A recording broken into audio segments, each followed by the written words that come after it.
tua saya paksa saya ke gereja. Sebenarnya malas dan saya terpaksa pergi. Haruskah saya pergi meskipun terpaksa, Pak? John Locke mengatakan, desire kita, keinginan hati, gairah, dan apapun adalah sesuatu yang harus dicocokkan dengan rasio. Jadi kamu mesti punya kemampuan berpikir mana yang pantas dan mana tidak. Mana yang baik dan mana yang tidak. Kalau kamu menyerahkan kemampuan berpikir itu kepada kekosongan, dalam arti, pokoknya nggak usah mikir apa yang menyenangkan saya kerjakan, maka kamu akan mengubah dirimu jadi binatang, kata John Locke. Yang ngomong John Locke, bukan saya ya. Jadi kalau ditanya, kamu suka ngapain? Saya sukanya misalnya, saya senang lempar-lemparin kaca sampai pecah. Loh, kok kamu senang begitu? Saya dulu pernah punya kesenangan yang aneh loh. Kesenangan saya adalah mengadu 2 gelas untuk lihat yang mana yang menang. Jadi 2 gelas saya lempar, prak! Kadang-kadang 2 hancur, kadang-kadang cuma 1 yang hancur. Lalu mama saya lihat, ini anak gila atau apa? Masa begini? Dia langsung panggil saya dan tanya, kenapa kamu hancurkan? Saya kaget, kenapa mama bisa lihat? Harusnya mama masih di kantor gitu ya. Jadi saya melakukan itu, ini tindakan aneh sekali. Lalu mama saya bilang, mama khawatir dengan hobimu ini. Sekarang kamu pergi ke kamar dan renungkan apa yang kamu baru lakukan. Ini pertama kali mama saya ngomong gini, biasanya kan kita temukan ini di film-film ya. Go to your room gitu dan think about what you have done. Nah, saya disuruh ke kamar lalu pikirkan, saya tanya, pikirin apa? Pikirin apa gunanya itu? Saya masuk kamar, saya pikir, apa gunanya ya? Seru. Saya mau tahu siapa yang menang gitu ya. Yang menang gelas ini atau gelas ini? Prak, oh ternyata gelas ini. Wah, saya kira yang ini yang menang. Lalu saya pikir-pikir lagi, saya kok agak gila ya. Kemudian akhirnya mama saya panggil saya lalu tanya, gimana udah mikir? Saya bilang udah. Apa gunanya kamu lakukan itu? Ya to be honest nggak ada sih. Lah terus kenapa kamu lakukan? Ya sebelumnya belum mikir. Lain kali mikir dulu baru kerjain. Iya gitu ya.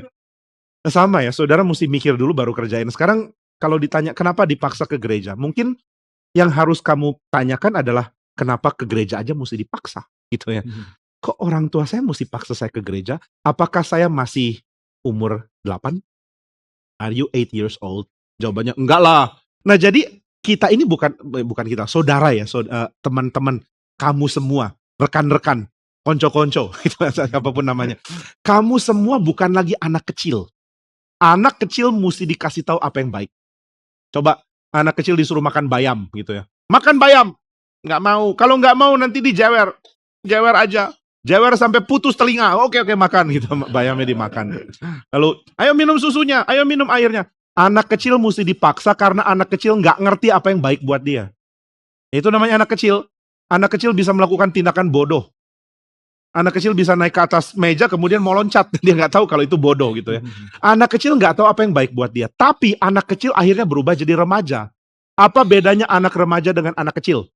Betul, anak kecil nggak mikir. Apa yang harus dipikir? Pikir apa yang baik untuk saya menjadi manusia. Anak remaja mulai dikasih pengertian bahwa manusia itu ada baik, ada buruk. Ada orang baik, ada orang buruk. Ada orang agung, ada orang kerdil. Ada orang pinter, bijak, ada orang bodoh. Ada orang nggak ngerti bagaimana hidup, ada orang ngerti. Nah, anak remaja mulai tahu ini. Anak remaja mulai tahu dan dia mulai merasa bergumul. Dia mengatakan, di dalam diri saya ada potensi menjadi baik. Tapi di dalam diri saya juga ada potensi jadi jelek. Yang mana yang harus menang? Harus yang baik. Maka anak remaja akan mulai dilatih untuk berperang lawan keinginan diri. Saya nggak mau lakukan apa yang buruk bagi saya. Itu sebabnya anak remaja mesti mulai belajar, atau jangan bilang anak lah ya, orang remaja. Orang remaja mulai belajar untuk mengatur hidup. Dia mulai diberikan kepercayaan lebih besar. Organisasi sekolah lebih matang ada di SMP dan SMA kan. Waktu SD, OSISnya nggak jalan. Nggak ada ketua basket. Nggak ada organisasi-organisasi yang gerak.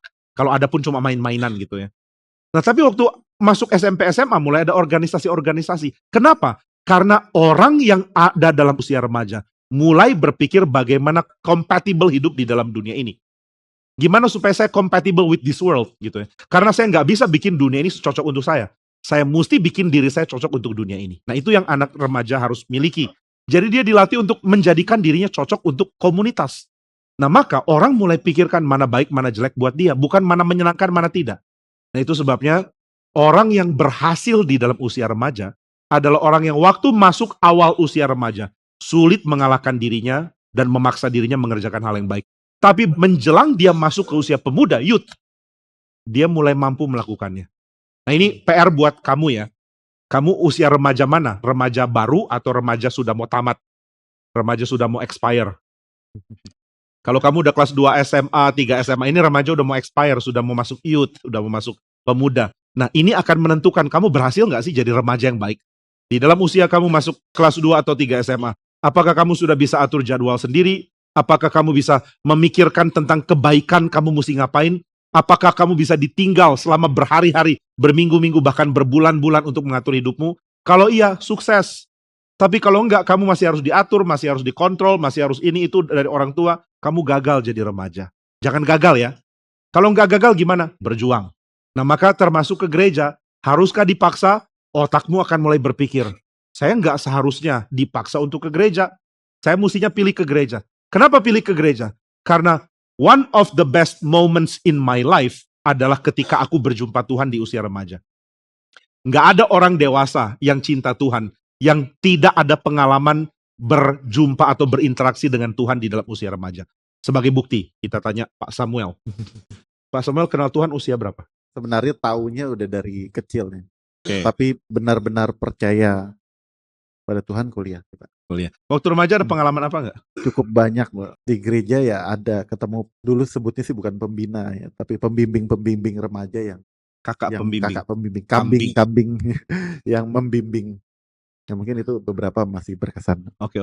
Nah, kamu akan mulai berpikir dalam pikiranmu, wah, orang banyak yang orang jadi dewasa yang hidupnya baik. Coba lihat pengurus gereja yang hidupnya baik, yang keluarganya baik, yang pekerjaannya baik.